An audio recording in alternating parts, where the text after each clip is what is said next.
Hello everyone, hope करती हूँ कि आप सब बहुत अच्छे होंगे। तो आप सबको पता ही है कि एसबीआई क्लर्क की सेकंड वेटिंग लिस्ट आउट हो चुकी है। एंड आप सबको पता है कि मेरा एसबीआई क्लर्क की फर्स्ट वेटिंग लिस्ट में सिलेक्शन हुआ था एंड मेरी ज्वाइनिंग भी हो चुकी है। 22 नवंबर को मेरी ज्वाइनिंग हुई थी, तो मुझे एसबीआई क्लर्क ज्वाइन किए हुए 2 मंथ्स हो चुके हैं। तो मैं आपको बताऊंगी कि डॉक्यूमेंट्स क्या क्या रिक्वायरमेंट है एसबीआई क्लर्क के डीवी के लिए एंड मेडिकल प्रोसीजर क्या क्या रहता है। तो सबसे पहले आपको एक मेल आएगा। मेल में अटैच कर दूंगी, इसके साथ एक मेडिकल का मेल आएगा कि आप अपना मेडिकल करवा लीजिए। उसके बाद आपको 1 वीक का टाइम मिलेगा मेडिकल करवाने के लिए। उसके बाद आपको डीवी का मेल आएगा। तो जहाँ भी आपका डीवी होगा अब वहाँ जाके करवाना होगा डीवी। एंड इम्पॉर्टेंट डॉक्यूमेंट्स क्या क्या चाहिए उसके बारे में तो आप देख सकते हैं। आपको ये मेल आएगा, medical examination for the continuous selector provisional for the post of junior associate. मेरा वेटिंग लिस्ट 1 था, तो आप देख सकते हैं वेटिंग लिस्ट 1 लिखा है। एंड जिनका भी सेकंड वेटिंग लिस्ट में सिलेक्शन हुआ है उनको सेकंड वेटिंग लिस्ट करके मेल आएगा। एंड आप इसमें देख सकते हैं, इसमें पूरी डिटेल्स मेंशन है क्या क्या करवाना है। मोस्टली इन 3 जगहों पे ही होते हैं, दिल्ली में और एक देहरादून का है, उत्तराखंड का है, यहीं पे डीवी होते हैं। पर पहले आपको मेडिकल टेस्ट करवाने हैं। उसके बाद आपको इनमें से जैसे 4 दे रखे हैं, इनमें से एक जगह जाके अपने एसबीआई के डॉक्टर्स होते हैं, वो आपको मेडिकल फिटनेस रिपोर्ट बना के देते हैं, तो वो चाहिए। तो आप देख सकते हैं, ये रहा, ये पीडीएफ है एंड मेडिकल टेस्ट की लिस्ट है। 1 मिनट में वो भी आपको दिखाती हूँ। तो आपका मेडिकल के लिए मेल आएगा, तो उसमें आपको एक पेज अटैच होगा नंबर ऑफ टेस्ट का। आप देख सकते हैं, इसमें आपको अपना रजिस्ट्रेशन नंबर, अलॉटेड सर्कल, यहाँ एक फ़ोटो पेस्ट करनी है। एंड ये सारे टेस्ट करवाने होंगे, blood, ESR, blood sugar, serum, blood urine, serum creatinine, ये जो सारे टेस्ट है, टोटल 17 टेस्ट है। एंड आप देख सकते हैं, और आइस का है, इसमें आइस की सारी डिटेल्स फिल करनी है। एंड आपने जिस भी लेबोरेटरी से टेस्ट करवाए हैं उसकी स्टैम्प विद साइन।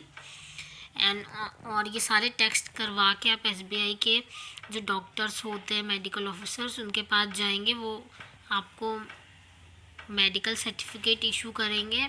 अगर आपका पीओ में सिलेक्शन हुआ है तो 500 देने होंगे, और ऑफिसर है तो हमारा तो क्लर्क का है, तो हमें 300 पे करने होते हैं उनको। एंड वो हमारा फिटनेस सर्टिफिकेट बना के दे देते हैं। तो आप अपनी सारी रिपोर्ट लेके जा सकते हैं वहाँ, अपना फिटनेस सर्टिफिकेट बनवा लेंगे। उसके बाद 1 वीक बाद आपको मेल आएगा कि आपका डीवी कहाँ है, तो फिर वहाँ डीवी के लिए सारे डॉक्यूमेंट्स चाहिए। तो डीवी के लिए क्या क्या डॉक्यूमेंट्स चाहिए वो भी मैं आपको बताऊँगी। ये देखिए, नेक्स्ट मैं आपको डीवी का ही दिखाती हूँ। तो उसके बाद आपको, जैसे आपने मेडिकल करवा लिया, तो उसके बाद आपको डीवी के लिए मेल आएगा। तो मुझे आया है ये मेल, आप देख सकते हैं। इसमें क्या क्या डॉक्यूमेंट्स चाहिए वो सारे डॉक्यूमेंट्स मेंशन है। मेल आपको रिसीव होगा, उसमें आपको डिटेल्स होंगी क्या क्या चाहिए। बट जो मेरे पास जो मेल मुझे रिसीव हुआ था उसमें फर्स्ट वेटिंग लिस्ट में जो जो चाहिए होगा, सेकंड में भी सेम ही चाहिए होगा। तो मैं आपको बता देता हूँ, एक तो आपके पास बर्थ सर्टिफिकेट होना चाहिए या फिर स्कूल लिविंग सर्टिफिकेट होना चाहिए, दोनों में से कोई भी एक होना चाहिए जिससे verification of date of birth हो जाए। और पैन कार्ड होना चाहिए, आधार कार्ड, और जो आपके सारे सर्टिफिकेट्स एजुकेशन क्वालिफिकेशन के वो होने चाहिए।